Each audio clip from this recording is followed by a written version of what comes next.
cross-cutting. Then drop. Sorry. Wow,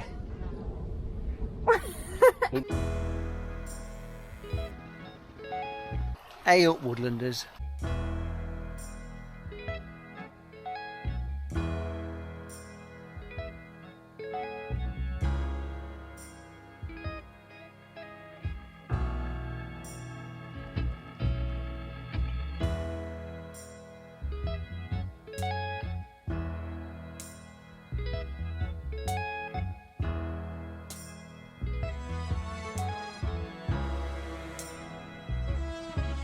Good morning.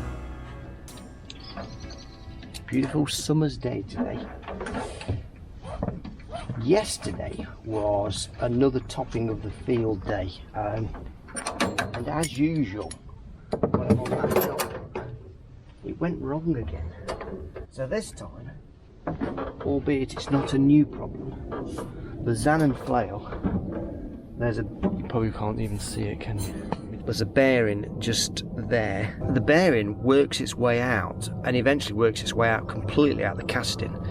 It doesn't seem to make a big difference. I think it just holds the universal joint steady. But that came out 3 times yesterday.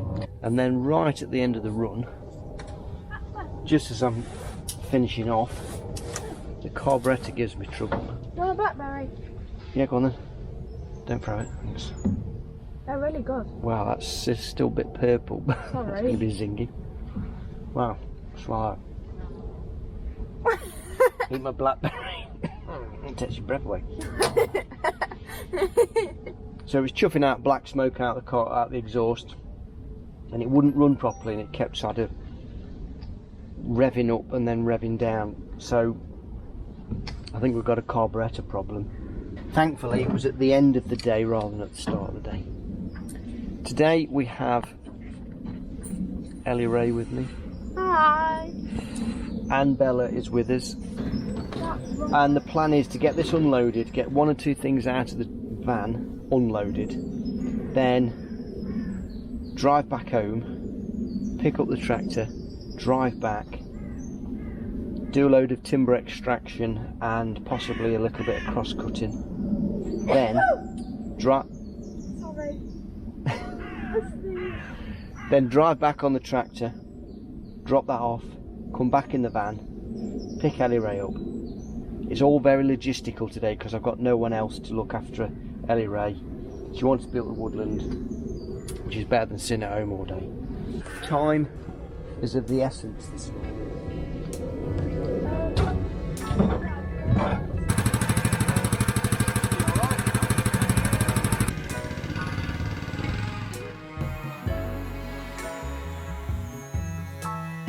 The other thing I did yesterday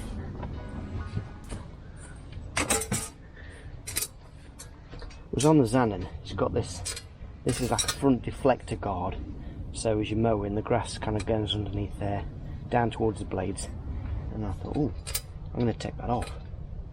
And that was a big mistake. When I took it off and went in the long grass, the grass just wrapped straight round the rotors every time.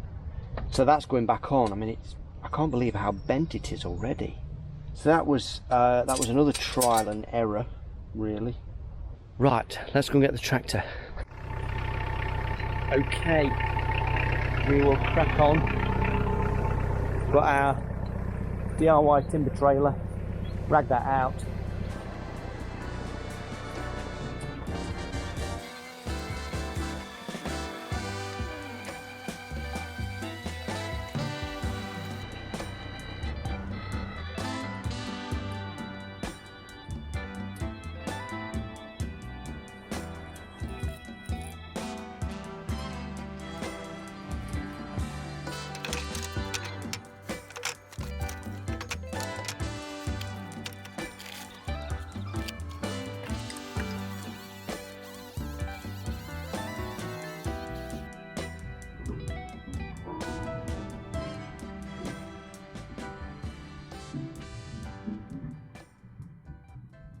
You might remember earlier in the winter we had some wind throw or wind blow.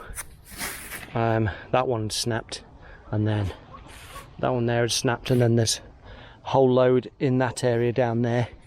We've just got these 2 trees cleaned up. Today is Tuesday, and I normally do a ToolTip Tuesday if I can on a Tuesday. I haven't really got any tools on me. If you're in the middle of summer and you're extracting timber from a woodland, don't forget your insect repellent. And I'm being completely bombarded by midges biting my arms. So if ever there's a ToolTip Tuesday for today, don't forget your insect repellent. But normally I use this, I think it's some sort of lemon mix or something. I'll put a link or a picture up just as I'm talking about this, because I haven't got it with me. And that's the one I use. I think I get it from Amazon. Works a treat actually, but you have to keep reapplying it during the day. It only lasts a couple of hours. Right, I've just now got to try and navigate out of here without hitting trees or bending anything on the tractor. Tight, Jim. Not giving myself much room here. Between me and you, I have to unhitch the trailer and ream it, because I've got myself stuck trying to climb a tree with a tractor. Just while we're trying to get this trailer out, I thought I'd show you last year's hazel coppice. So that's all these here. These are now 2 summers old. Doing alright they are. That was where I had to try and replant some hazel in amongst some ash that I felled. But the hazel didn't do very well because we had a drought in the spring last year, and the new plants weren't very good at all. There's a few that have come up, but I can say I'm going to have to beat that up and replace what's lost. I've got a feeling there's more than 50% losses. But the Coppice stalls are doing really well.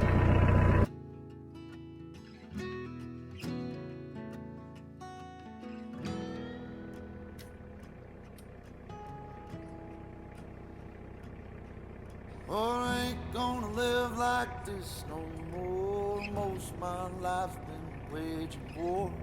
Till I found peace, I could have swore.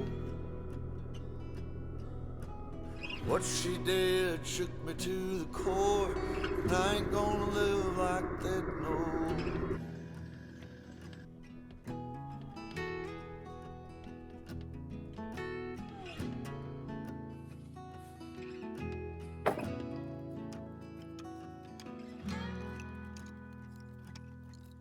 Well, I ain't gonna live like this no more. So that's it for today.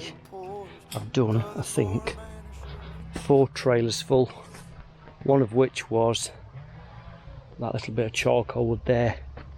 It's a fair old stack there. I'll come back to that another day and split that. It's got a dash because I've got to take the tractor home first and then come back again. Pick Ellie right up. I'll show you this. The other day I did a little upgrade. Put a little retractable seat belt in to my tractor. Works really well, that does.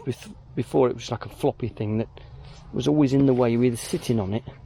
And I do like to wear a seat belt when I'm on the road, because you just never know what crazy people are going to hit you. And if you get catapulted out of the seat, that could be pretty bad.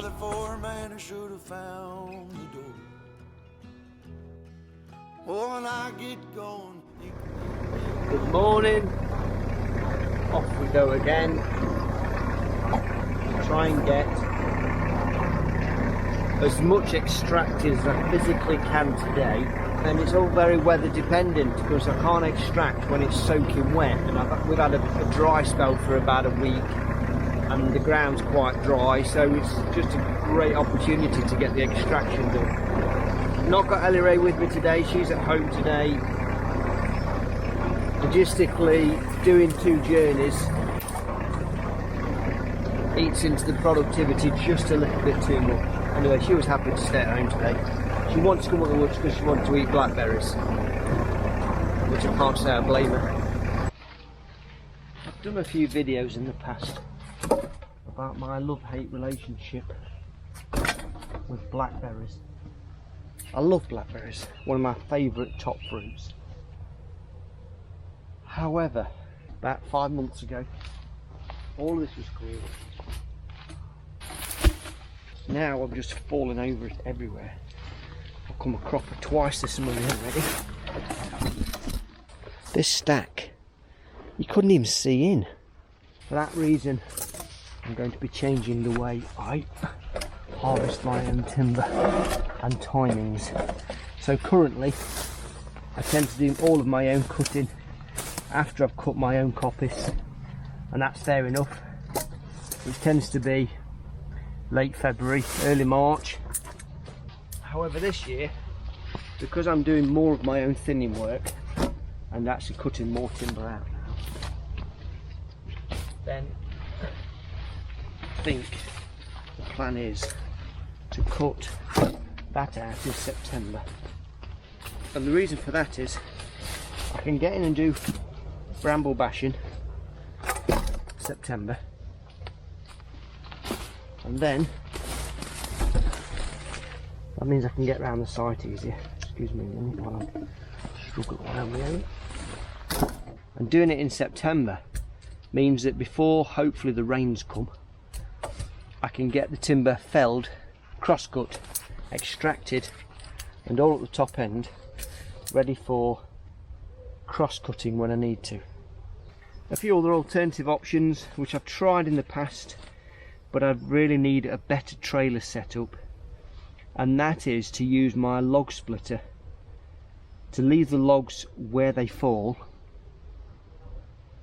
and then go and log split them when I'm ready with a trailer that I can put the logs straight into, and then empty that trailer out at the top end.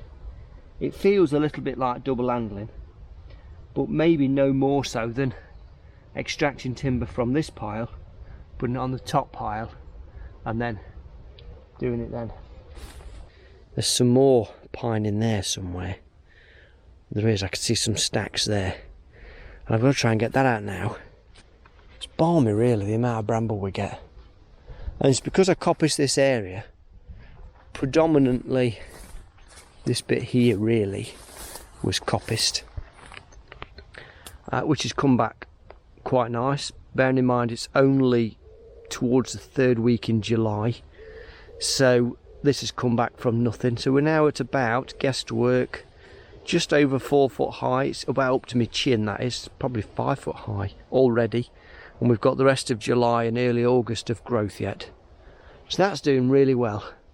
This is quite a nice little miniature coop down here. I like this one. The stools here are really strong and they grow back well. And that's a little coppice update. You might be able to see some of what this was barren in the winter. No vegetation on here at all. And you can see rose bay willow herb. We've got some cow parsley and a multitude of other weeds that I'm not very good at identifying. And all of that provides wildlife habitat for insects and caterpillars and butterflies and beetles and all sorts of tiny little critters which become the food chain for bats and birds and frogs and newts and toads. And just through that ash coppice that's failing there is some bat boxes that I put up. And we had a survey done. A chap called Ben Devine, he lent me a bat detector, a proper one, and we left it up there for a week, and he recorded all of the bat signals that we had for a week. And then Ben identified 2 different types of bats. There was noctules and pipistrelles, and then a third one that he couldn't particularly identify, but he had a feeling it was one of those 2, but he wasn't too sure. But that was great, because I didn't think we got bats up here, and we have. And the other night we had a barbecue up here with some friends. We had this whole stew thing, which was just amazing. Love that. And then we camped over. So we camped in the caravan last weekend, which was great fun. Me and Ellie did that. Love that. Again, it was raining, so it wasn't the perfect weekend away. I'll get to the point. We discovered there was a bat that was circling around us. The coppice up that top end that I did right next to the caravan, that was cut this winter. That's not quite growing as tall as this, And now all for about an hour this bat was just going round and round and round. So another reason, if you're ever wondering if coppice is the right thing to do, if I hadn't to cut that coppice, I can almost guarantee that bat would not have been in that location. So that means it has created insect habitat for my little bat. No, I can't live like this no more.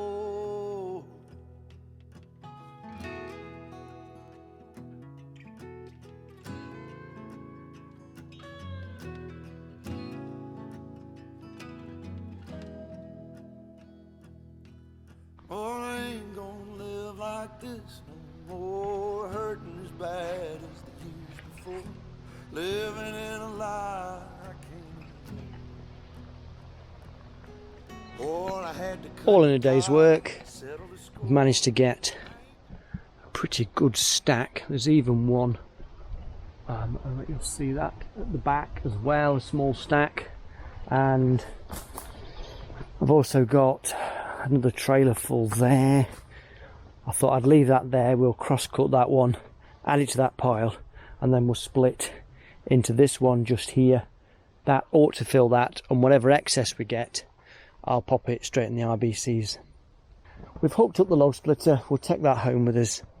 I'm about done here today, and this pretty well concludes this particular woodlog, I think.